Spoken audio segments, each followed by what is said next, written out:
Hello everyone, welcome to under exam target. आप लोग जल्दी से क्लास में जुड़ जाएंगे। आज हम लोग देखेंगे मोस्ट इम्पॉर्टेंट क्वेश्चन, संस्कृत के क्वेश्चन। ठीक है, संस्कृत का एक प्रकार से मॉडल पेपर है, ये प्रैक्टिस सेट है।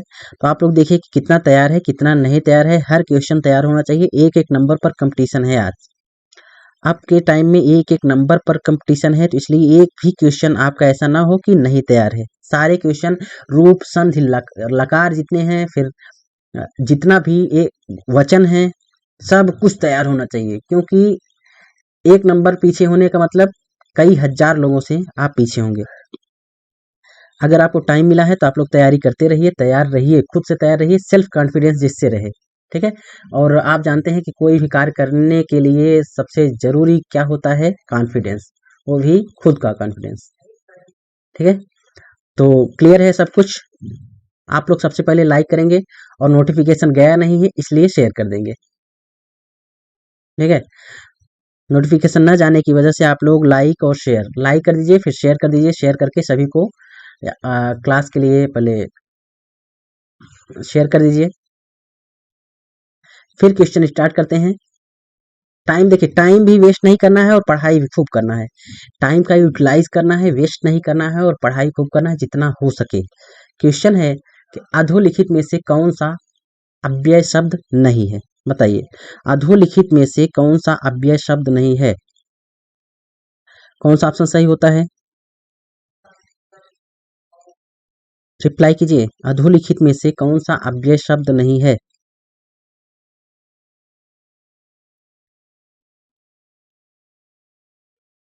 नहीं पूछा जा रहा है नहीं, नहीं है, नहीं वाला पूछा जा रहा है। अब बताइए कौन सा नहीं है? हाँ, देखिए, अन्यत्र, तथापि, शः, प्रकृति। तो अब इसमें कौन सा नहीं है? ऑप्शन डी सही होता है, प्रकृति। यह नहीं है। ठीक है, प्रश्नगत विकल्पों में से प्रकृति यह अव्यय नहीं है। क्लियर है? क्या है यह? प्रकृति में क्या है? इसमें उपसर्ग लगा है। अच्छा, अव्यय क्या होता है? अव्यय होता है जिन शब्दों के लिए लिंग, वचन, विभक्ति में कोई परिवर्तन नहीं होता है किसी में भी, वे अव्यय कहलाते हैं। ठीक, जैसे कि अव्यय, जैसे कि सर्वत्र हो गया। ठीक, सर्वत्र मतलब सब जगह। एकदा, एकदा यह क्या है? यह भी अव्यय है। एकदा मतलब क्या होता है? एक बार। अन्यत्र, ये अन्यत्र है ना, ये अव्यय है। अन्यत्र का मतलब क्या होता है? दूसरी जगह। फिर सदा, सदा का मतलब हमेशा। तथापि, ये तथापि जो दिया है, तथापि का मतलब क्या होता है? बताइए, तथापि का मतलब फिर भी। ये सब अव्यय है। और इसमें देखिए प्रकृति, ये प्रकृति में अव्यय नहीं बल्कि क्या लगा है यहाँ? यहाँ लगा है उपसर्ग। ठीक है, प्रकृति में क्या लगा है? उपसर्ग लगा है, अव्यय नहीं है। और ये सारे सब के सब अव्यय हैं। जैसे क्या है? कदा, कदा मतलब कब होता है, ये भी अव्यय है। ठीक, हाँ, धीरे धीरे, ये क्या है? अव्यय है। स्नेह, स्नेह, धीरे धीरे तो हिंदी हो गया, स्नेह स्नेह ये संस्कृत है ना, अव्यय है। अब आइए नेक्स्ट क्वेश्चन। अहम कुत्राप न गमिष्यामि वाक्य के रेखांकित पद में कुत्राप क्या है? अब बताइए, कुत्राप क्या है? रिप्लाई कीजिए। अहम कुत्रापि न गमिष्यामि, इस रेखांकित पद में, वाक्य के रेखांकित पद में कुत्रापि क्या है? अव्यय है, उपसर्ग है, क्रिया है, प्रत्यय है। देखते हैं किसकी रिप्लाई सही होती है। ओ, चलिए रिप्लाई कीजिए, ऑप्शन कौन सही होता है? अव्यय है। चलिए, ऑप्शन ए वालों की रिप्लाई एकदम सही है। यहाँ कुत्राप क्या है? अव्यय है। यहाँ भी अव्यय है कुत्राप। क्लियर है? कौन सा ऑप्शन सही होता है? ऑप्शन ए सही होता है, अव्यय। ठीक, हाँ, सही है। अच्छा, एक क्वेश्चन और बताइए आप लोग। एक क्वेश्चन और बताना है आपको कि ये बताइए कि उपसर्ग की संख्या कितनी है? उपसर्ग, उपसर्ग की संख्या कितनी है? संस्कृत की बात की जा रही है, संस्कृत में उपसर्ग की संख्या कितनी है? रिप्लाई कीजिए। आप लोग एक दूसरे को जल्दी से शेयर कर दीजिए। नोटिफिकेशन नहीं गया है, आपके भरोसे क्लास ली जा रही है, तो आप लोग शेयर कर दीजिए, अपना कर्तव्य निभाइए। कितनी है? चलिए, संस्कृत में उपसर्ग की संख्या है 22। बहुत अच्छी रिप्लाई है, संस्कृत में उपसर्ग की संख्या कितनी है? 22 है। ठीक है, एकदम सही। अच्छा ये बताइए, जब उपसर्ग आपको पता है कितना है? 22। संस्कृत ऐसे लिखा जाता है ना, संस्कृत, इस शब्द में कौन सा उपसर्ग लगा है? इसमें भी तो उपसर्ग लगा है ना, संस्कृत में उपसर्ग लगा है कि नहीं लगा है? लगा है। अब बताइए, संस्कृत शब्द में उपसर्ग कौन सा है? संस्कृत में उपसर्ग कौन सा है? आपको हम क्वेश्चन में क्वेश्चन देंगे, एक क्वेश्चन में कई सारे क्वेश्चन करवाएंगे। यह क्लास एक प्रैक्टिस सेट है, लेकिन प्रैक्टिस सेट में आपको ज्ञान बहुत ज्यादा मिलेगा। तो संस्कृत में क्या है, अगर उपसर्ग कैसे पता चलता है? उसका विच्छेद करने पर। ठीक है, उसका विच्छेद करने पर। इसका विच्छेद कैसे होगा बताइए? संस्कृत का विच्छेद कैसे होगा? सम धन कृत। तो इसमें उपसर्ग क्या है? सम, ये है उपसर्ग। ठीक है, क्री धातु से कत प्रत्यय होकर क्या हो गया है? संस्कृत शब्द बना है। किससे? अगर पूछा जाए धातु कौन सा है, संस्कृत में धातु कौन सा है? क्री धातु है। ठीक है, और सम उपसर्ग है। और अगर पूछा जाए कि प्रत्यय कौन है, देखिए एक सेकेंड देख लीजिए, संस्कृत ये हो गया, इसका उपसर्ग, उपसर्ग क्या है? सम उपसर्ग। ठीक है, सम उपसर्ग। अब देखिए प्रत्यय क्या है? क्री प्रत्यय है। ठीक है, क्या है? प्रत्यय क्या है? अगर पूछा जाए इसमें प्रत्यय क्या है, तो आधा का त, ये प्रत्यय है। लेकिन धातु कौन सी है? धात, धात, इसमें क्या है? धातु क्री धातु है। इतने क्वेश्चन आपके संस्कृत शब्द से ही बन सकते हैं। ठीक है, आधा का और ता ये प्रत्यय है, और उपसर्ग क्या है? सम उपसर्ग है, और धातु कौन सी है? क्री। कभी भी मान लीजिए हम फिर से आपको ये क्वेश्चन अगर दे प्रोवाइड करें, तो ये क्वेश्चन गलत नहीं होना चाहिए।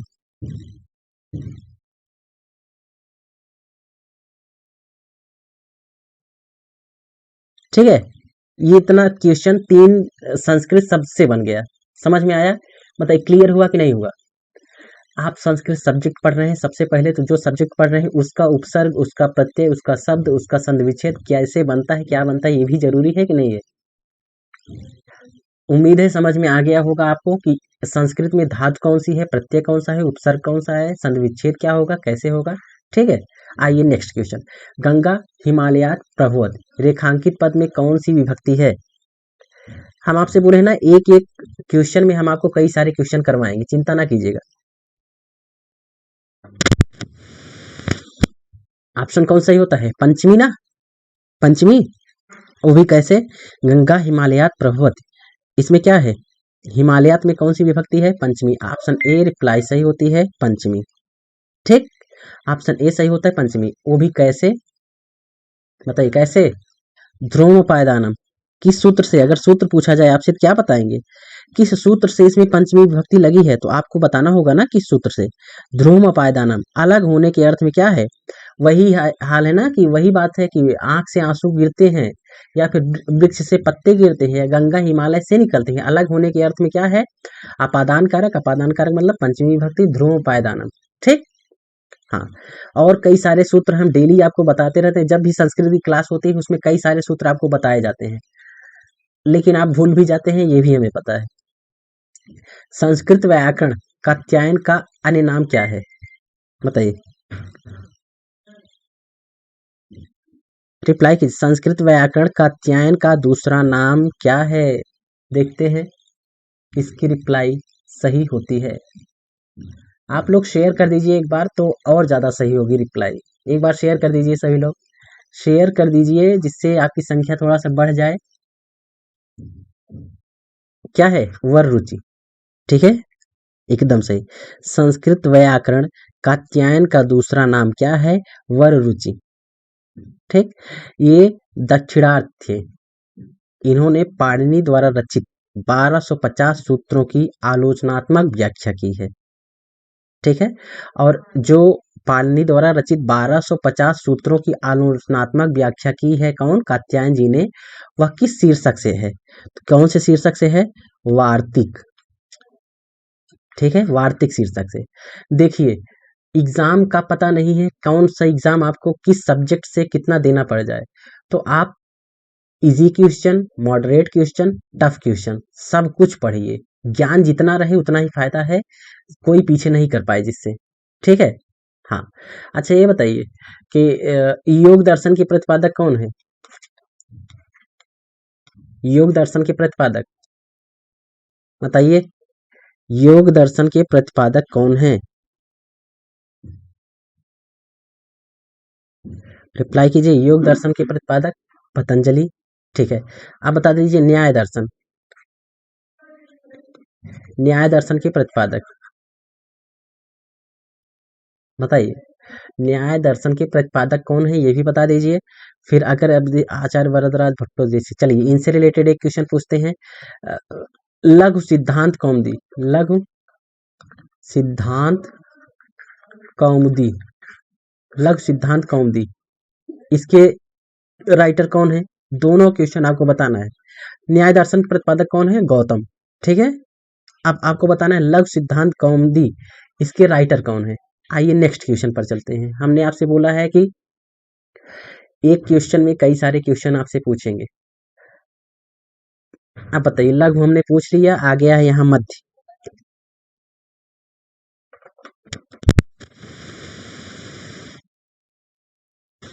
रिप्लाई कीजिए, जल्दी से रिप्लाई कीजिए। मध्य सिद्धांत कौमुदी के रचनाकार कौन है? आपकी स्पीड अच्छी नहीं है, ना तो आप रिप्लाई कर रहे हैं, ना ही लग रहा है पढ़ने का मन ही है। मध्य सिद्धांत कौमुदी के रचनाकार कौन है? ऑप्शन कौन सा होता है? भट्टोज दीक्षित, आचार्य वरदराज, नागेश भट्ट या भर्तृहरि। अच्छा ये बताइए कि ये सारे क्वेश्चन अच्छे हैं या फिर हम आपको वही सेट में पूरे 30 क्वेश्चन विद्यालय, विद्यालय का संधि विच्छेद कीजिए। ये तो आपको आता है ना, कभी कभी ये क्वेश्चन पढ़ना चाहिए, और जो नहीं आता, ये जो टफ है उसको पढ़िए। तो अब बताइए मध्य सिद्धांत कौमुदी के रचनाकार कौन है? ऑप्शन कौन सा सही होता है? मध्य सिद्धांत कौमुदी के रचनाकार कौन है? आचार्य वरदराज है। ठीक। हाँ, क्लियर है। चलिए एकदम सही है, आचार्य वरदराज। अच्छा, लघु सिद्धांत कौमुदी की रचना किसने की है? लघु सिद्धांत कौमुदी की रचना भी आचार्य वरदराज ने ही की है। क्लियर। हाँ। और एक है कि भट्टो दीक्षित ने क्या किया है? यह सिद्धांत कौमुदी। ठीक है। भट्टोज दीक्षित ने किसकी रचना की है? सिद्धांत कौमुदी की। भट्टोज दीक्षित ने सिद्धांत कौमुदी की रचना की है, और लघु सिद्धांत कौमुदी की रचना या मध्य सिद्धांत कौमुदी की रचना आचार्य वरदराज ने की है। अच्छा ये बताइए कि नागेश भट्ट की रचना कौन सी है? हाँ, लघु शब्देन्दु शेखर, यह है नागेश भट्ट की। अच्छा, भर्तृहरि की रचना कौन सी है? भर्तृहरि की रचना कौन सी है? वाक्य पदीय, वाक्य पदीय। ठीक है, वाक्य पदीय भर्तृहरि की रचना है। क्लियर हुआ इतना? नेक्स्ट क्वेश्चन पर चलें, अगले क्वेश्चन पर चलें। आइए, व्याकरण में, व्याकरण में कौन सा प्रत्यय है? व्याकरण में बताना है। व्याकरण में कौन सा प्रत्यय है? ऑप्शन कौन सा सही होता है? व्याकरण में प्रत्यय बताइए जल्दी से। व्याकरण में प्रत्यय, हाँ, देख ले रिप्लाई आपकी जल्दी से। देखिए, इसका अगर हम विच्छेद करेंगे, प्रत्यय और उपसर्ग बताने के लिए सबसे पहले विच्छेद किया जाता है, तो इसका विच्छेद करेंगे क्या होगा? व्याकरण शब्द की उत्पत्ति कैसे हुई है? वी, धन, वी हो गया, फिर आंग, ये हो गया, फिर कृप, ठीक है, फिर ल्यूट प्रत्यय। ये क्या है? ये धातु है, क्री धातु है, ल्यूट प्रत्यय है, वी क्या है? उपसर्ग है। ठीक है, क्लियर हुआ? ठीक है। शब्दों की उत्पत्ति करने वाले, प्रकृति एवं प्रत्यय का निर्धारण करने वाले तथा उनसे शुद्ध रूप निर्वचन करने वाले क्या कहते हैं? व्याकरण शास्त्र कहते हैं। लेकिन वी क्या है? उपसर्ग है, और ल्यूट क्या है? प्रत्यय है, धातु क्या है? क्री है। तो इसमें क्या पूछा है? प्रत्यय पूछा है ना, तो ल्यूट प्रत्यय। समझ में आया?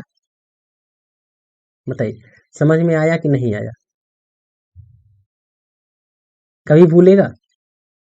आज हम कोशिश किए हैं कि आप अभी तक जो क्वेश्चन ना देखे हों, या फिर जितने क्वेश्चन आपको टफ लगते हैं या फिर जो नहीं पता है उसको बताया जाए। Maximum question. तो आपको कुछ नए क्वेश्चन देखने को मिल सकते हैं आज। अच्छे से पढ़िए, ध्यान से पढ़िए, ठीक है। नोटिफिकेशन गया नहीं, इसलिए आपसे बार बार बोल रहे हैं शेयर करने के लिए, जिससे सभी का भला हो जाए। परोपकारी बनिए। तो समझ में आ रहा है ना। अगर व्याकरण दे दिया जाए, संस्कृत दे दिया जाए, इसका संधि विच्छेद भी आप कर लेंगे, और इसका प्रत्यय भी बता देंगे, उपसर्ग भी बता देंगे, और कौन सी धातु है ये भी बता देंगे। व्याकरण में भी क्री धातु है, संस्कृत में भी क्री धातु है, ठीक है। और व्याकरण में कौन सा प्रत्यय है? ल्यूट प्रत्यय है। और संस्कृत में कौन सा प्रत्यय है? कत प्रत्यय है, ठीक है। और संस्कृत में सम उपसर्ग है, और व्याकरण में वी उपसर्ग है, ठीक। चलिए नेक्स्ट क्वेश्चन।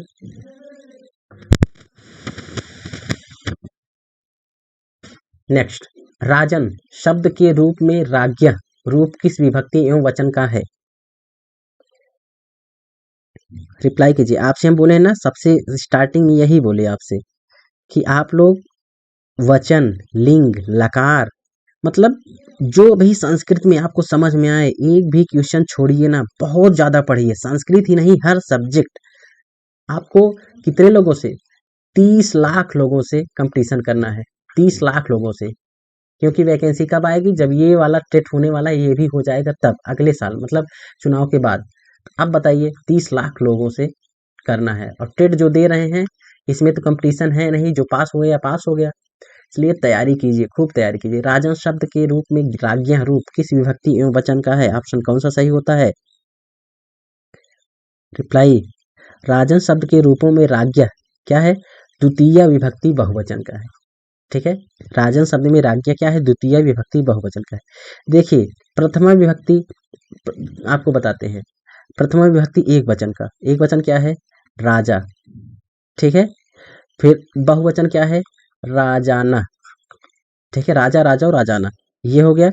फिर उसके बाद प्रथमा विभक्ति हो गया, और द्वितीय विभक्ति राजानो, दोनों का, यहाँ भी दोनों का प्रथमा और द्वितीय विभक्ति द्विवचन राजानो है, ठीक है। अब इसका अगर पूछा जाए कि द्वितीय विभक्ति एक वचन का क्या है? द्वितीय विभक्ति एक वचन का क्या है बताइए। तो यहाँ क्या दिया है? देखिए, राजन, राजन शब्द, राज्ञ क्या है? द्वितीय विभक्ति एक, राज्ञ, राजानो, राजाना, ठीक है। यहाँ हो जाएगा राज्ञ।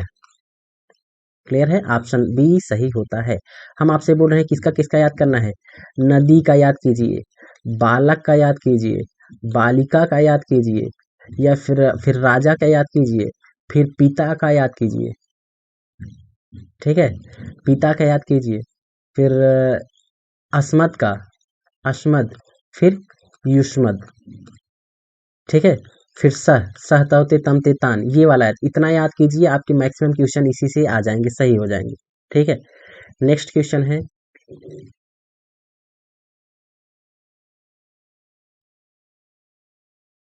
रिप्लाई कीजिए। अकारांत स्त्रीलिंग शब्द लता का सप्तमी विभक्ति बहुवचन का रूप बताइए।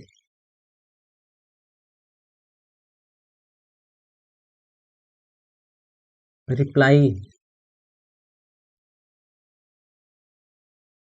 हाँ।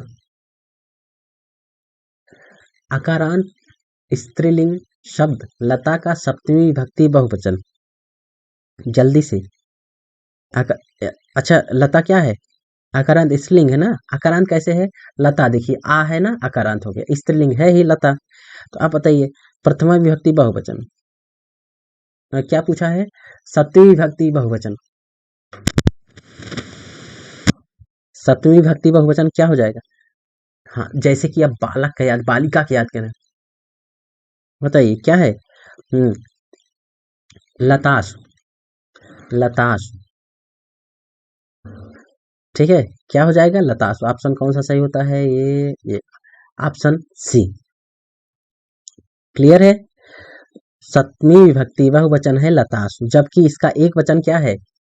इसका एक वचन है लतायाम, लतायाम, ठीक है। और द्विवचन क्या है?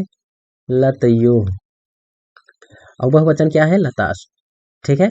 बालक का, पिता का, ये सब जितना बोले हैं ना, इतना याद कीजिए। आपको ये सब एक्स्ट्रा याद करने की जरूरत ही नहीं है, आप बता लेंगे, तुरंत बता लेंगे। ठीक है, तुरंत बता लेंगे इस, लेकिन पहले वो तो याद कीजिए जितना बोला गया है।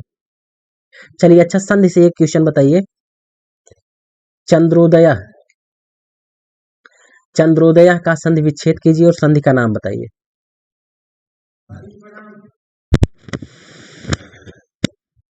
रिप्लाई कीजिए। चंद्रोदय। अच्छा ये बताइए कि कुछ लोग बोलते हैं क्वेश्चन नंबर लिखा कीजिए। क्वेश्चन नंबर लिखने और ना लिखने से कितना अंतर आ जाता है बताइए। चंद्रोदय में अगर पांचवा क्वेश्चन लिख दे तब आपका आंसर गलत हो सकता है, या फिर कुछ ना लिखे तब गलत हो सकता है। बताइए। चंद्र धन क्या हो जाएगा? उदय। चंद्र धन आ और उ मिलकर क्या हो रहा है? आ और उ मिलकर क्या हो रहा है? ओ। संधि कौन सी हो गई? बताइए जल्दी से। संधि कौन सी हो गई? गुण संधि। ठीक है, चंद्रोदय में कौन सी संधि हो गई? गुण संधि। क्लियर है? हाँ। अच्छा ये बताइए कि एक क्वेश्चन थोड़ा सा अलग।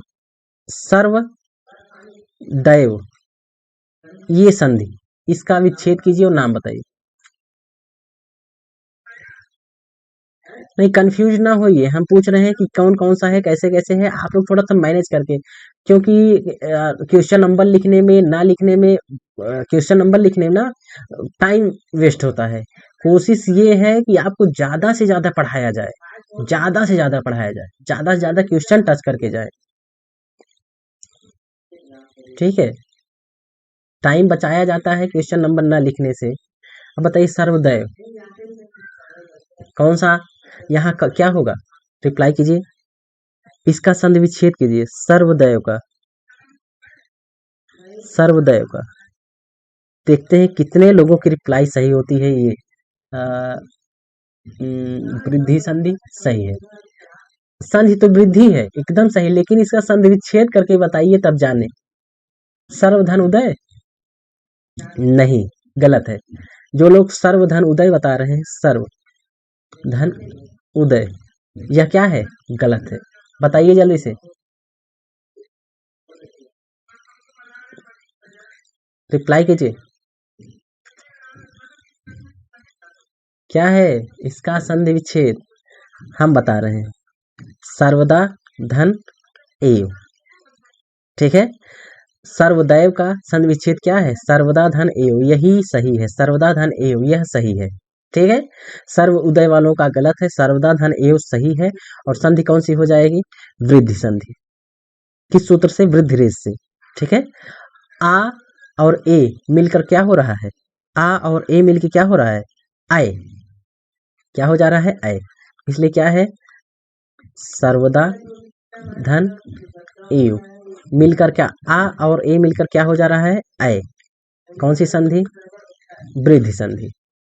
ठीक, क्लियर हुआ? चलिए, आज आपको कुछ अलग नए नए क्वेश्चन और अलग अलग question, tough question, easy question सब कुछ कराए जाएंगे। अब आइए नेक्स्ट क्वेश्चन पर। समझ में आया कि नहीं आया? ऋकारांत पुल्लिंग शब्द पितृ का प्रथमा विभक्ति बहुवचन का रूप है। ऋकारांत शब्द, ऋकारांत पुल्लिंग शब्द पितृ का प्रथमा विभक्ति बहुवचन।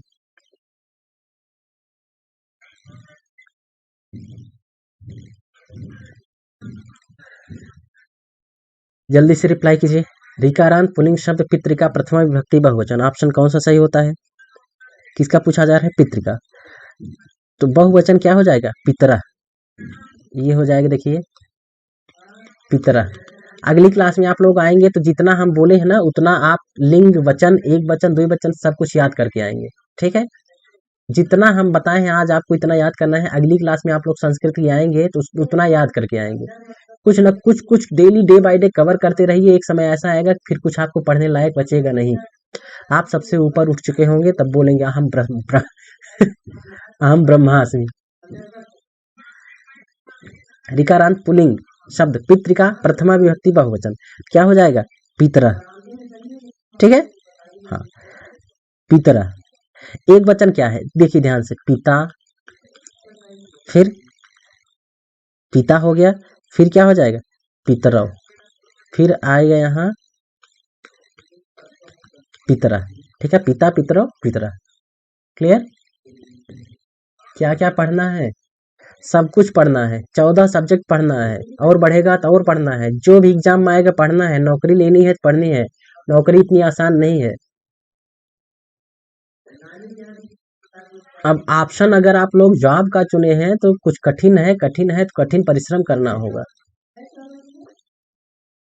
पुल्लिंग शब्द आसद, पुल्लिंग शब्द अदस का सप्तमी विभक्ति एक वचन, अदस का, अदस का क्या हो जाएगा, अमुस्मिन। ठीक है, ये पीजीटी का क्वेश्चन है, ये बहुत ज्यादा टफ है, लेकिन जितना आप बोले हैं उतना आप तैयार कीजिए।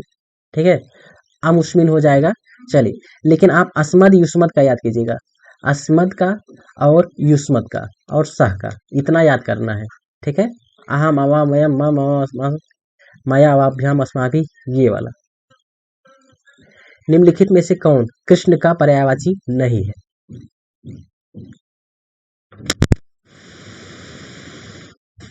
कृष्ण का पर्यायवाची कौन सा नहीं है? मनमोहना, हलधरा, मुरारी, मुरली मनोहर। तो हलधर किसका है? रिप्लाई कीजिए, हलधर किसका है? हलधर किसका है? दाऊ का है ना। कृष्ण का पर्यायवाची हलधर नहीं है, किसका है? बलराम का है। ठीक है, किसका है? बलराम का है। अच्छा, कृष्ण का क्या है?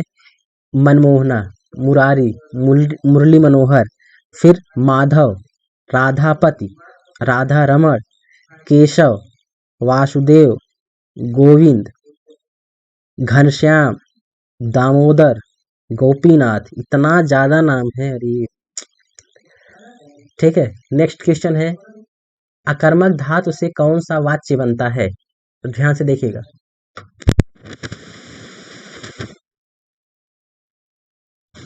अकर्मक धातु से कौन सा वाच्य बनता है? रिप्लाई कीजिए।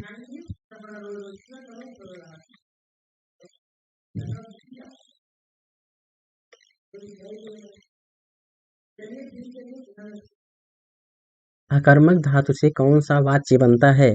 अकर्मक धातु से, ध्यान से रिप्लाई कीजिए। आप लोग शेयर तो करते नहीं, बिना नोटिफिकेशन के, तबीयत खराब होने की वजह से ही आपकी क्लास ली जा रही है, लेकिन आप लोग तो एकदम समझने वाले हैं नहीं। चलिए, कोई बात नहीं। अकर्मक धातु से कौन सा वाच्य बनता है? भाववाच्य। ठीक है, ऑप्शन सही होता है ऑप्शन बी। ठीक, हाँ, भाववाच्य किससे बनता है? अकर्मक धातु से। अब बताइए क्या है, जैसे कि भू, सी, ये सब अकर्मक धातु है। भू, भाववाच्य के, भू मतलब बैठना, ये हो गया ना। राम तिष्ठत, हम बता रहे हैं आपको, राम तिष्ठति, ये क्या है? यह है कर्तृवाच्य। ठीक है, कर्तृवाच्य। लेकिन अगर इसका भाववाच्य क्या हो जाएगा, आपको बताए ना, भाववाच्य, भाववाच्य में क्या हो जाएगा? तृतीया आ जाता है, रामेण, रामेण अस्थीयते। ठीक है, भाववाच्य क्या है? रामेण अस्थीयते या रामेण तिष्ठत, तृतीया हो जाता है। क्लियर? अकर्मक धातु से भाववाच्य। नेक्स्ट, कालिदास किस रीत की सर्वोत्तम कवि थे? कालिदास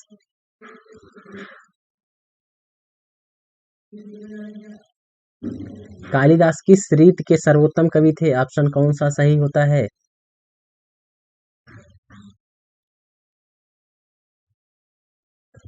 कौन सा ऑप्शन सही होता है? कालिदास किस रीत के सर्वोत्तम कवि?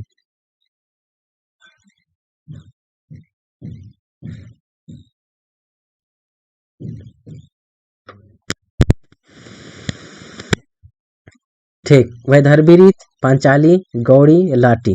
तो ऑप्शन सही हो जाता है वैदर्भी रीत। वैदर्भी रीत के ये सर्वोत्तम कवि थे।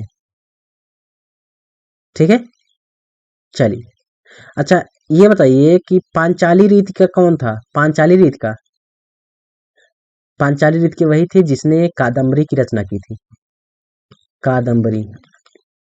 कादम्बरी की रचना किसने की है? बाणभट्ट। ठीक है, कादम्बरी की रचना बाणभट्ट ने की है। तो कादम्बरी की रचना बाणभट्ट ने की है किस रीत में? पांचाली रीत में। ठीक।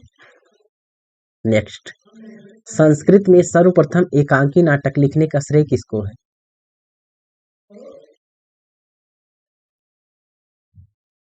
संस्कृत में सर्वप्रथम एकांकी नाटक लिखने का श्रेय किसको है?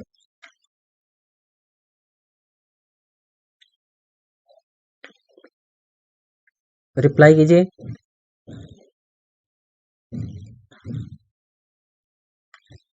संस्कृत में सर्वप्रथम एकांकी नाटक लिखने का श्रेय किसको है? ऑप्शन कौन सा सही होता है?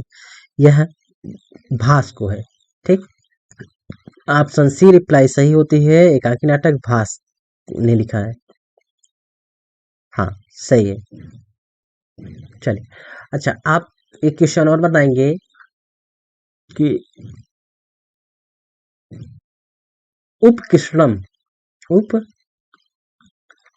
उपकृष्णम में समास समास विग्रह कीजिए और समास का नाम बताइए।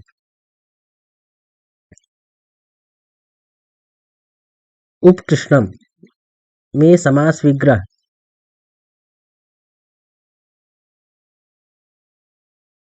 बताइए, कौन सा समास है यहाँ? अव्ययी भाव समास, उपकृष्णम।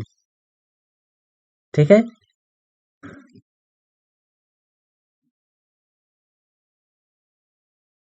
क्लियर हुआ? ऑप्शन ऑप्शन तो है नहीं, लेकिन उपकृष्णम में कौन सा समास है? अव्ययी भाव समास। ठीक, अव्ययी भाव समास में पहला पद क्या होता है? अव्यय होता है, और दूसरा पद संज्ञा, दोनों मिलकर अव्यय हो जाते हैं। ठीक, जैसे कि जैसे क्या हो गया? यथा कामम, यथा कामम ये भी अव्ययी भाव समास है।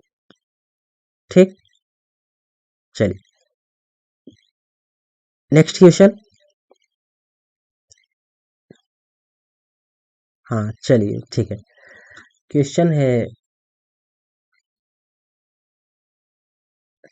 रामायण महाकाव्य में कौन सा गुण एवं रस है?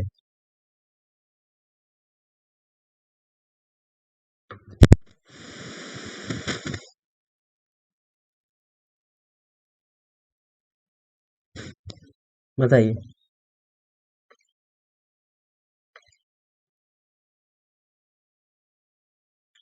रामायण महाकाव्य में कौन सा गुण एवं रस है? ऑप्शन कौन सा सही होता है? रामायण महाकाव्य में प्रसाद गुण व रस कौन सा है? करुण रस है। प्रसाद गुण है और रस कौन सा है? करुण रस है। ठीक, हाँ इसको भी नहीं भूलना है, प्रसाद रस है और प्रसाद गुण है और रस कौन सा है? करुण रस है। ठीक है, हाँ चलिए, अच्छा आप एक और क्वेश्चन बताएंगे कि राजपुरुष राजपुरुष में समास कौन सा है? राजपुरुष में समास कौन सा है?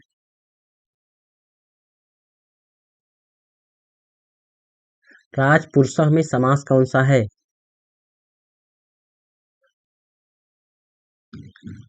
तत्पुरुष, तत्पुरुष समास है। चलिए आप बताइए, करींद्र, करींद्र इसमें कौन सा समास है? करींद्र में कौन सा समास है?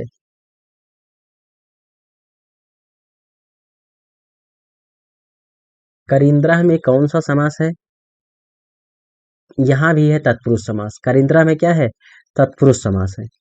ठीक है, जिस समास में प्रायः उत्तर पद के अर्थ की प्रधानता होती है वहां क्या होता है? तत्पुरुष समास ही होता है। यहाँ भी है तत्पुरुष समास। ठीक, नेक्स्ट, उल्लेख का संधि विच्छेद कीजिए। उल्लेख का संधि विच्छेद कीजिए जल्दी से। उल्लेख का संधि विच्छेद।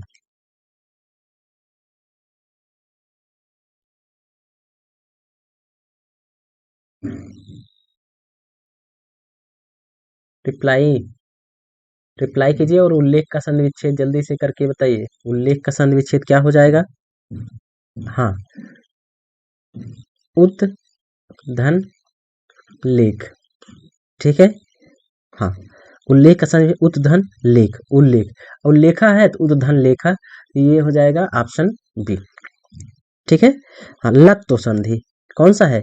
लत्तो संधि। तोरली सूत्र के अनुसार लत्तो संधि के साथ इसमें लत्तो संधि हुआ है, उल्लेख। ठीक है। अगर स्वर संधि, व्यंजन संधि, विसर्ग संधि पूछा जाए तब कौन सी संधि हो जाएगी? तब तो व्यंजन संधि हो गई ना, उद्धन लेख उल्लेख हो गया, और व्यंजन में कौन सी है? लत्तो संधि। ठीक। जैसे तल्लीन, तल्लीन का संधि विच्छेद कीजिए, यही संस्कृत शब्द है तो विसर्ग लगाइए। तल्लीना का संधि विच्छेद बताइए, तल्लीना का संधि विच्छेद क्या होगा? तत् धन लीना। ठीक है, तत् धन लीना। जैसे तल्लीन और फिर ये उल्लेख, ऐसे आता है पल्लव, पल्लवा का संधि विच्छेद कीजिए, करके बताइए। पल्लवा का संधि विच्छेद देखते हैं कितने लोग कर लेते हैं। पल्लवा का संधि विच्छेद, जो जिसका सही हो गया समझ जाएंगे कि हाँ पढ़ाई हो रही है। बताइए, देख रिप्लाई कीजिए, पल्लवा का संधि विच्छेद करके बता दीजिए। पत धन लवा नहीं। हाँ, बहुत सही।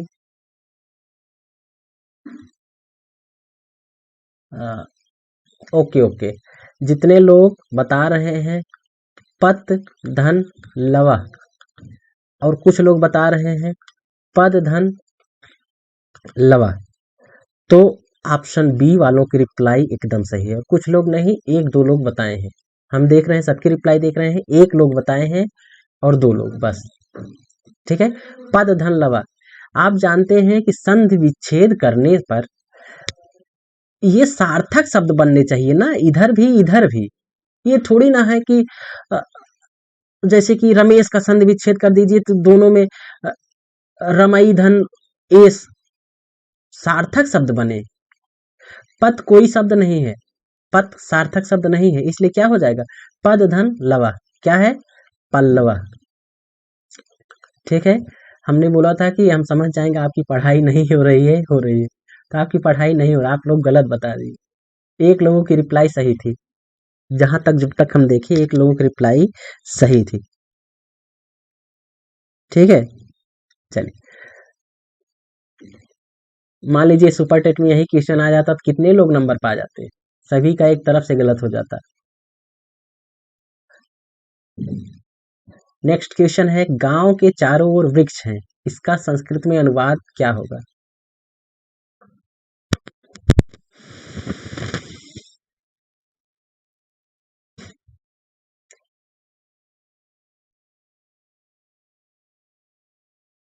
रिप्लाई कीजिए, गांव के चारों ओर वृक्ष हैं। रिप्लाई कीजिए, गांव के चारों ओर वृक्ष हैं, क्या हो जाएगा? ग्रामम परितः वृक्षा सन्ति, या ग्रामस्य परितः, या फिर ग्रामा, या फिर ग्रामा। गांव के चारों ओर, ऑप्शन कौन सा सही होता है? गांव के चारों ओर वृक्ष हैं, क्या हो जाएगा? ग्रामम परितः वृक्षा सन्ति, ग्रामम परितः वृक्षा सन्ति। ऑप्शन ए वालों की रिप्लाई सही है। अभितः परितः समया निक्साहा योग्य क्या है? बताइए, अभितः परितः समया निक्साहा योग्य क्या है? प्रथमा, ऑप्शन दे रहे हैं आपको, सूत्र है द्वितीय, तृतीय, चतुर्थी, पंचमी, क्या है? अभिता परिता समय निक्साहा योग्य क्या है? द्वितीय है, तृतीय है, चतुर्थी है, प्रथमा है? आपको कमेंट करके बताना है, देखते हैं कितने लोगों की रिप्लाई सही होती है। आइए नेक्स्ट क्वेश्चन, क्या है? द्वितीय विभक्ति। चलिए, सही है, कम से कम इतना तो याद है। हम आपको डेली बता रहे हैं कि आप अगर पढ़ाई नहीं करेंगे तो सुपर टेट की वैकेंसी आ भी जाती है तब भी आप पीछे रह जाएंगे। कंपटीशन इतना ज़्यादा है, इतना ज़्यादा है, आप डेली डे बाय डे, अब देखिए क्या 125 लोग ही सुपर टेट देने वाले हैं? लेकिन नहीं, वैकेंसी आ जाएगी तब कहेंगे सर फास्ट चलिए, और जब टाइम है तब सो रहे होंगे। चलिए, उनका फल उनको मिलता भी है, जो जैसा मेहनत करता है, जैसे सब करते हैं उनका फल मिलता है। आइए नेक्स्ट क्वेश्चन पर, समास में कौन सा प्रत्यय प्रयुक्त हुआ है?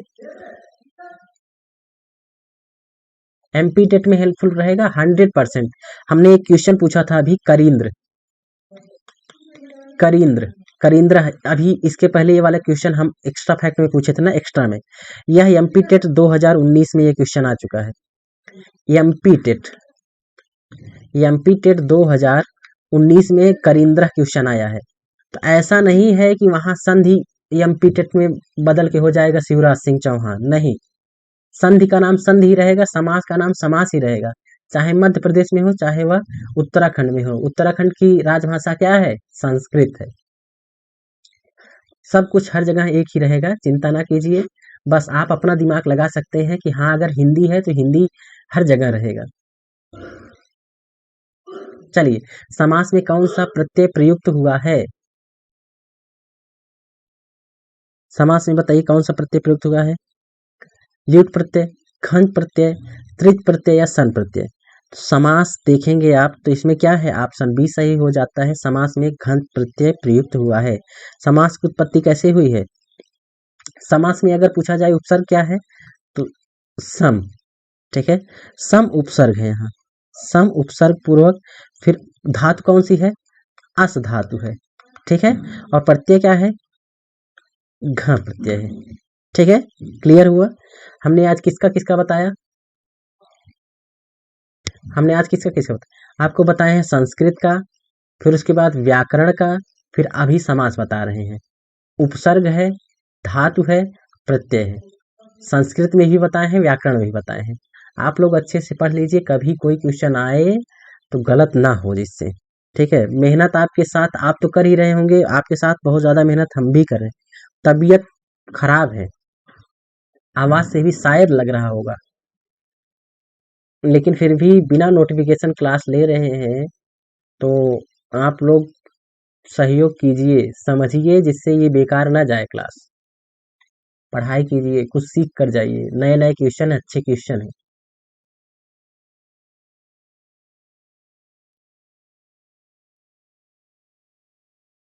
नेक्स्ट क्वेश्चन, हितोपदेशा के रचनाकार। हितोपदेशा के रचनाकार कौन सा ऑप्शन सही होता है? हितोपदेशा के रचनाकार कौन है? नारायण पंडित है, एकदम सही। ऑप्शन ए वालों की रिप्लाई सही है, ठीक है। ठीक, चलिए, हितोपदेशा के रचनाकार कौन है? नारायण पंडित। अच्छा ये बताइए, हितोपदेशा का संधि संधि विच्छेद कीजिए और संधि का नाम बताइए। इसका कीजिए आप लोग संधि विच्छेद। फिर दूसरा कीजिएगा संधि का नाम बताइए। संधि विच्छेद कीजिए और संधि का नाम बताइए। हितोपदेश, रिप्लाई कीजिए।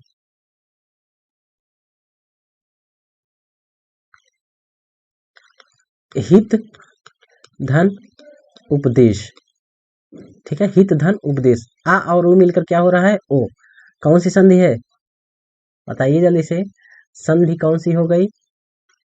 गुण संधि। अब बताइए। हाँ, संधि विच्छेद भी हो गया, संधि भी हो गई, ठीक है, क्लियर। अच्छा ये बताइए कि पंचतंत्र के लेखक कौन है? पंचतंत्र के लेखक कौन है?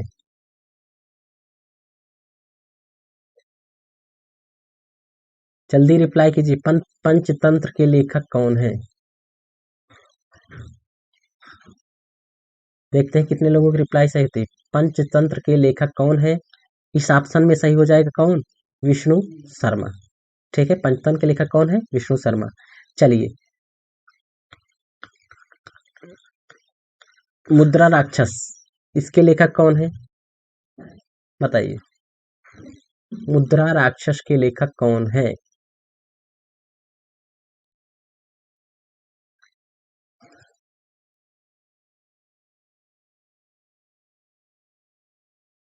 मुद्रा राक्षस के लेखक कौन है? विशाख दत्त। ऑप्शन डी सही हो गया। आ गया ना? बताइए, सभी की रिप्लाई आ गई कि नहीं आ गई? हाँ, सही है।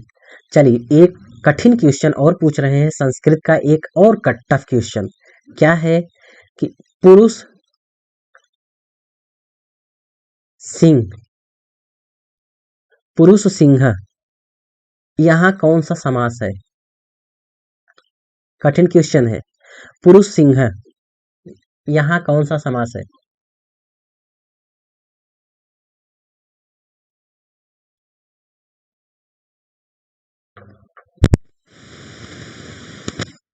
रिप्लाई कीजिए। पुरुष सिंह यहाँ समास कौन सा है?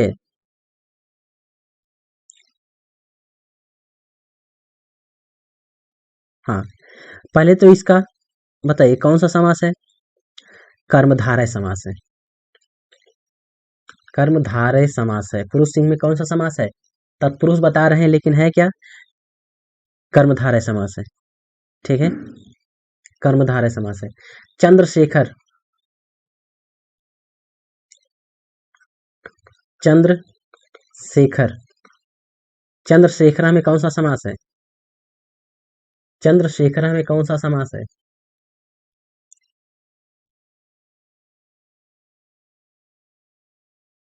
चंद्रशेखर में कौन सा समास है? बहुव्रीहि। ठीक है, बहुव्रीहि समास है चंद्रशेखर में। ठीक है, अब एक क्वेश्चन और कि पितरौ, पितरौ में कौन सा समास है?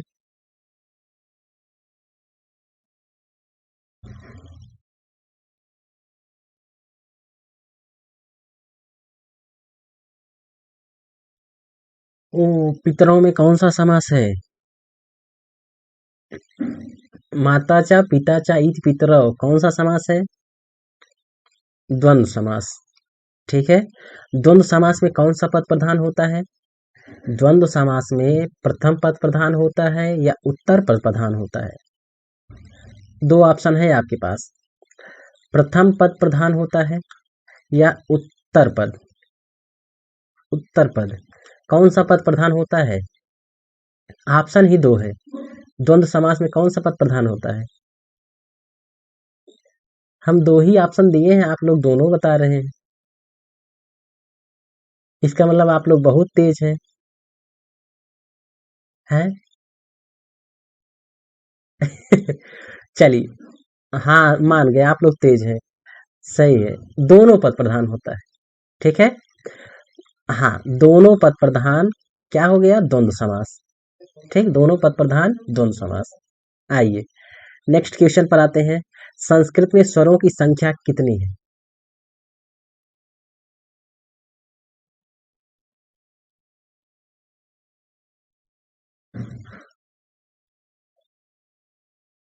संस्कृत में स्वरों की संख्या कितनी है?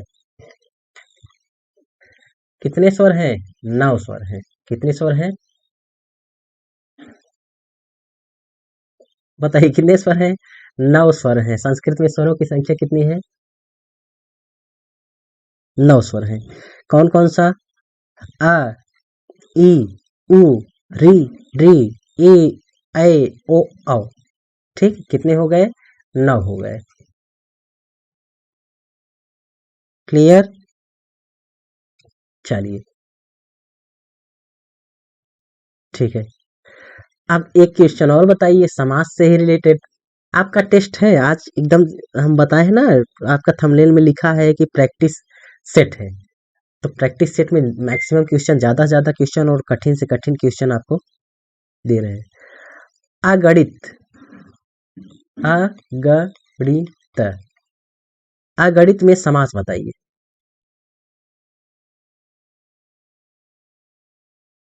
अगणिता, चलिए अगणिता कर दीजिए इसको, अगणिता में समास बताइए। और आपको पता है, हम जितना क्वेश्चन एक्स्ट्रा पूछ रहे हैं या फिर जो भी पूछ रहे हैं, आपको हम ये क्वेश्चन करवाएंगे, देखते हैं कितने लोगों की रिप्लाई सही होती है।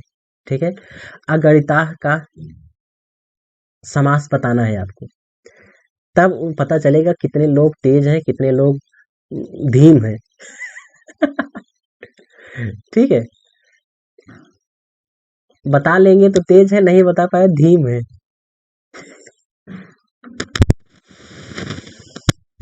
अगणिता, अगणिता मतलब इसका अगर विच्छेद किया जाए, अगणिता मतलब न गणिता, अर्थात नन, तत्पुरुष समास है। कौन सा है? तत्पुरुष, तत्पुरुष समास है। क्लियर? ठीक है, कौन सा समास है? तत्पुरुष समास है। तत्पुरुष समास में क्या होता है? अगणिता मतलब न गणिता, अगणिता मतलब न गणिता, न गणिता। अब देखिए न गणिता, यह प्रधान है ना, आपको बताए हैं हम कि दोनों पद प्रधान द्वंद्व, लेकिन उत्तर पद प्रधान तत्पुरुष। तो अब देखिए न कुछ नहीं है, गणिता यह प्रधान है, सिंपल सी बात है, तत्पुरुष समास। ठीक है, और कौन सा तत्पुरुष है? नन तत्पुरुष है। कौन सा तत्पुरुष है? नन तत्पुरुष। ठीक है, कोई तेज नहीं, सब धीम है बस। आइए नेक्स्ट क्वेश्चन, परिश्रम शब्द का विलोम।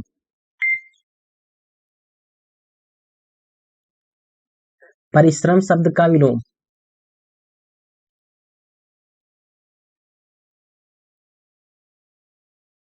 रिप्लाई कीजिए।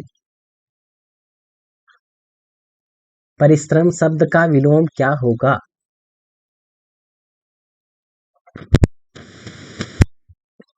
चलिए, विश्राम। क्या है? परिश्रम शब्द का विलोम क्या होगा? विश्राम। ऑप्शन कौन सही हो गया? ऑप्शन बी रिप्लाई सही हो जाती है।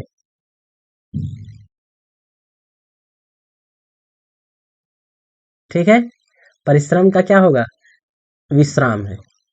ऑप्शन बी रिप्लाई सही हो जाती है। ठीक है, अच्छा ये बताइए, जड़ का विलोम। जड़ का विलोम क्या होगा?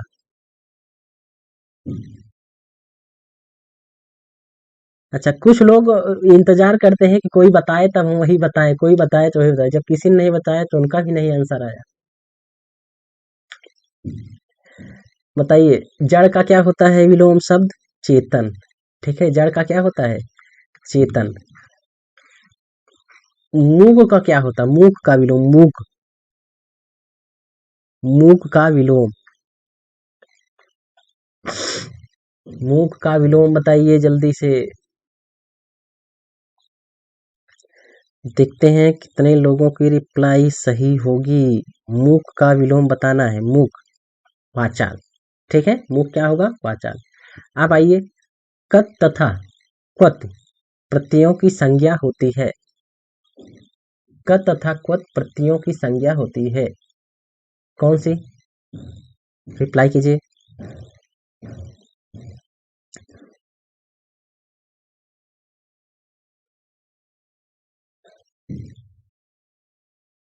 कौन सा ऑप्शन सही होता है? निष्ठा, सत, घ, संहिता। अब की बार सुपर टेट देंगे आप लोग, टेट देंगे तो आसान थोड़ी ना होगा, टफ होगा, बहुत टफ होगा। आप लोग ऐसे क्वेश्चन पाएंगे तब पता चलेगा। निष्ठा, ऑप्शन कौन सही होता है? निष्ठा। कत तथा क्वत निष्ठा होता है, कत और क्वत इन दोनों प्रत्ययों की निष्ठा संज्ञा होती है। ऑप्शन ए रिप्लाई सही होती है, इनकी इन प्रत्ययों की संज्ञा क्या होती है? निष्ठा। ठीक है, हाँ, सत, सत किन प्रत्ययों की संज्ञा होती है? किन प्रत्ययों की संज्ञा सत होती है? सत्रि और सानच, सत्रि और सानच इन दोनों प्रत्ययों का नाम सत है। ठीक है, चलिए, और घ, घ किसका है? बताइए, घ किसका है? तरप और तमप इन प्रत्ययों की संज्ञा क्या है? घ। संहिता किसकी है? संहिता है वर्णों अत्यंत समीपता संहिता ही कहलाती है। ठीक है, ऑप्शन डी सही होता है, ऑप्शन डी इसमें सही। लेकिन कत और क्वत प्रत्ययों की संज्ञा क्या होती है? निष्ठा। आइए नेक्स्ट क्वेश्चन, संस्कृत के लेखादि में शुद्ध बोध कराने के लिए कितने निर्देश चिन्ह का प्रयोग किया जाता है? बताइए।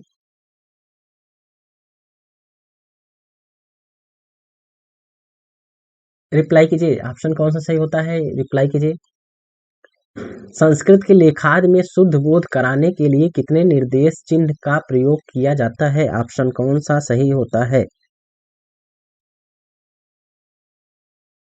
संस्कृत भाषा में के लेखादि में शुद्ध बोध कराने के लिए कतिपय 15 निर्देश चिन्ह संकेतों का प्रयोग किया जाता है। कितने का? ऑप्शन ए सही होता है 15 का। 15 निर्देश चिन्हों का प्रयोग किया जाता है। निर्देश चिन्ह मतलब वही विराम चिन्ह, जैसे कि अल्प विराम ये हो गया, फिर अर्ध विराम ये वाला हो गया, फिर पूर्ण विराम, फिर प्रसंग समाप्त चिन्ह ये वाला हो गया, जो दोहा के लास्ट में ये वाला लगता है, फिर आता है प्रश्नबोधक चिन्ह ये वाला, फिर विस्मयाद बोधक, फिर समास या फिर योजक चिन्ह ये वाला, ये है ना, ये सब धन चिन्ह, फिर पर्याय चिन्ह होता है, त्रुटि वाला होता है, ये वाला त्रुटि वाला हंसपद मतलब, ठीक है। ये सब क्या है, 15 प्रकार संस्कृत में, ठीक है, क्लियर है। हाँ, यही सब पेपर में आएगा, यही याद करवा रहे हैं, और यही हम 2 साल से याद करवा रहे हैं। आप लोगों के ऊपर है, याद करेंगे कि डायरेक्ट पेपर में जाके याद करेंगे। अब आपके ऊपर है सब कुछ कि यहाँ याद करना है या पेपर में ही।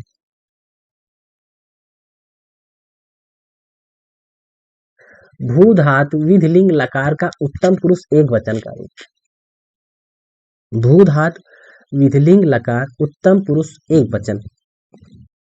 भू धातु क्या है, यही है ना भू धातु, भवति भवता भवंत। तो इसमें लेकिन पूछा क्या है, विधिलिंग लकार। विधिलिंग लकार में क्या आएगा, भवेद भवेताम भवेयु। बताइए, तो क्या है विधिलिंग लकार, उत्तम पुरुष एक वचन, क्या हो जाएगा, भवेयम, ठीक है, भवेयम, भवेम, भवेयु, ठीक है, एकदम सही है। भवेयम, भवेम, भवेम, लिख देते हैं भवेयम, भवेम, फिर ये हो गया भवेयम, भवेयु, फिर भवेम, ये, ठीक है। तो ऑप्शन बी सही हो जाता है। लेखिष्यति रूप किस लकार का है, लेखिष्यति, गमिष्यति किस लकार का है, बताइए जल्दी से। लेखिष्यति या गमिष्यति, कुछ भी कहिए आप, किस लकार का है। लकार तो आपको पता ही होगा। पहली बात तो यह क्या है, भविष्य काल का है ना, भविष्य काल का है। भविष्य काल में लकार बताना है आपको, लकार कौन सा है, लकार क्या है, लेट लकार। कौन सा लकार है, लेट लकार, क्लियर। भविष्यत या लेखिष्यत क्या है, लेट लकार का कौन सा पुरुष कौन सा वचन, यही बता दीजिए आप बस। लेट लकार का कौन सा पुरुष है, कौन सा वचन है। या पठिष्यत, पठिस्ता, पठिष्यन्ति, पठिष्यस, पठिस्ता, पठिष्यत, पठिष्यामि, पठिष्यावा, पठिष्यामा। अब बताइए लेखिष्यति जो है, यह कौन सा लकार कौन सा वचन, यह क्या है, लिट लकार, ठीक है। अब कौन सा पुरुष, रिप्लाई कीजिए, लिट लकार प्रथम पुरुष, ठीक है, और वचन कौन सा है, एक वचन, ठीक है। लिट लकार प्रथम पुरुष एक वचन, क्लियर हुआ, क्लियर हुआ कि नहीं हुआ। चलिए हम आपको क्वेश्चन देते हैं।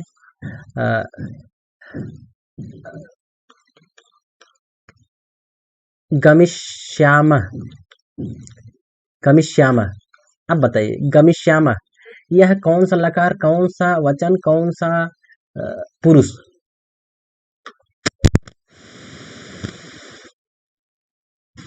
रिप्लाई कीजिए। और जिसके पास नोटिफिकेशन ना गया हो, टेलीग्राम ज्वाइन करेगा तभी नोटिफिकेशन जाएगा, तभी उसका फायदा होगा, नहीं तो एग्जाम आएगा ऐसे निकल जाएगा, बिना नोटिफिकेशन कुछ होता नहीं। टेलीग्राम ज्वाइन कर लीजिए, नहीं तो ऐसे क्लास कराते रहेंगे, आप लोग को मिलता नहीं रहेगा। गमिष्यामा क्या है यह, पहली बार लकार बताइए, लकार कौन सा है, लिट लकार, ठीक है। अब बताइए प्रथम पुरुष है, मध्यम पुरुष है, उत्तम पुरुष है, ये क्या है, उत्तम पुरुष। अब बताइए एक वचन है, द्विवचन है, बहुवचन है। लिट लकार उत्तम पुरुष कौन सा वचन है, देखिए गमिष्यत, गमिश, गमिष्यामि, गमिष्यावः, गमिष्यामः, तो गमिष्यामः दिया है ना, तो कौन सा, बहुवचन हो गया, ठीक है, बहुवचन, क्लियर हुआ। हाँ बहुवचन। एक क्वेश्चन और बताइए जल्दी से कि पठिष्यन्ति, इसमें तो आपको पता होगा लिट लकार, लेकिन अब आपको ये बताना है लिट लकार यह वचन कौन सा है और पुरुष कौन सा है। पठिष्यन्ति,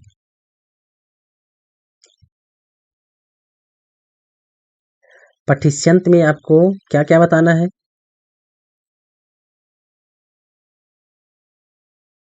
पठिष्यन्त में क्या बताना है, पुरुष कौन सा है, प्रथम पुरुष, ठीक है। पठिष्यत, पठिस्ता, पठिष्यन्ति, प्रथम पुरुष फिर वचन कौन सा है? बहुवचन। ठीक, चलिए आप लोग लकार, वचन, रूप, धात ये सब अच्छे से याद कीजिए।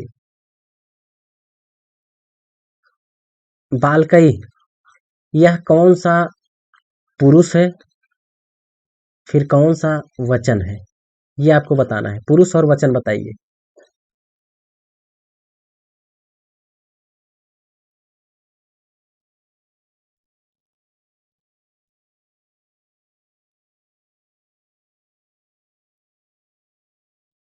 याद नहीं होते?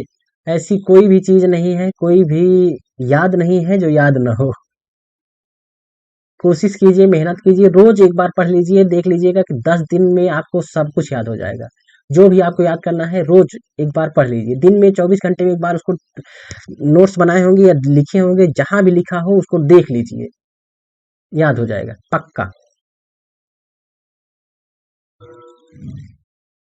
चलिए बालकई यह क्या है? हाँ, तृतीया विभक्ति, तृतीया विभक्ति है। और वचन कौन सा है? बहुवचन। ठीक है, तृतीया विभक्ति बहुवचन। अब कुछ लोग चतुर्थी एक वचन, गलत है, वो तृतीया विभक्ति बहुवचन का है। ठीक है, तृतीया बहुवचन। चलिए फिर आप लोग कमेंट करके बताइएगा कि आज की क्लास कैसी रही, कितना आप सही किए हैं, आपकी तैयारी है कि नहीं है, आप तैयार है कि नहीं है। सुपर टेट नहीं आया, सुपर टेट नहीं आया, नहीं आया, नहीं आया, लेकिन आप लोग खुद तो तैयार होइए पहले कि जिस दिन आए उस दिन एकदम निकल जाना है। इतनी पढ़ाई करनी है, इतना तैयार करना है सब कुछ कि जिस दिन सुपर टेट आए या कुछ भी कोई भी एग्जाम आए, जिस दिन आप एग्जाम में बैठे उस दिन उसके बाद ना रोना हो आपको कि पता नहीं कितनी कट ऑफ जाएगी, पता नहीं कितनी मेरिट जाएगी। आप श्योर हो, आप कोई भी एग्जाम में एग्जाम देकर आ रहे हैं, घर आने पर आप श्योर हो, कोई पूछे कितना सही हुआ तो आप श्योर हो कि हमारा हो जाएगा। इस हिसाब से तैयारी कीजिए। कंपटीशन बहुत टफ होने वाला है, बहुत हाई होने वाला है, इसलिए इतनी तैयारी कीजिए कि आप एग्जाम देकर आए तो आप श्योर हो कि आपका हो जाएगा, आपका हो जाएगा, हो जाएगा। ठीक है, खूब मेहनत कीजिए, नहीं तो अगर खूब मेहनत नहीं करेंगे, जितनी किए हैं ना वो भी बर्बाद हो जाएगा। इसलिए बहुत ज्यादा कीजिए, खूब कीजिए, खूब कीजिए और पढ़ाई करते रहिए। कोई बात नहीं, 150 लोग पढ़ाई करते रहिए और जो लोग सो रहे हैं वो सोते रहें। जिसको क्लास बाद में देखनी है देख लेगा, लेकिन यही है कि क्लास चलनी चाहिए। हम लोग आपसे प्रॉमिस कर चुके हैं क्लास होती रहेगी, क्लास बंद नहीं होगी, इसलिए क्लास होती रहती है। आज भी नोटिफिकेशन नहीं गया लेकिन फिर भी हो रही है। जो हम लोगों का काम है हम लोग कर रहे हैं, आप लोग जो अपना सही समझे, आपका फ्यूचर है। ठीक है,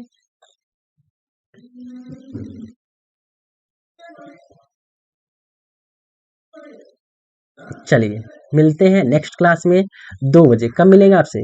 2 बजे की क्लास में आपसे मिलते हैं। कोई अच्छा सा एक मॉडल सेट लेकर, मॉडल पेपर लेकर आप लोग तैयार रहिएगा। 2 बजे क्लास शुरू हो जाएगी। ठीक है,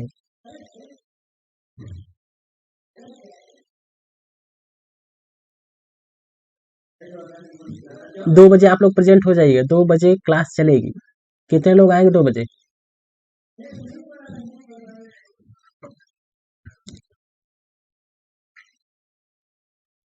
ठीक है, चलिए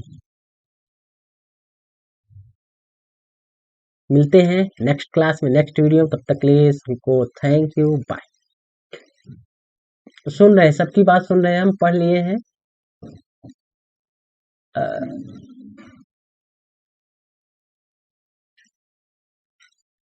ठीक है, चलिए thank you, thank you, thank you.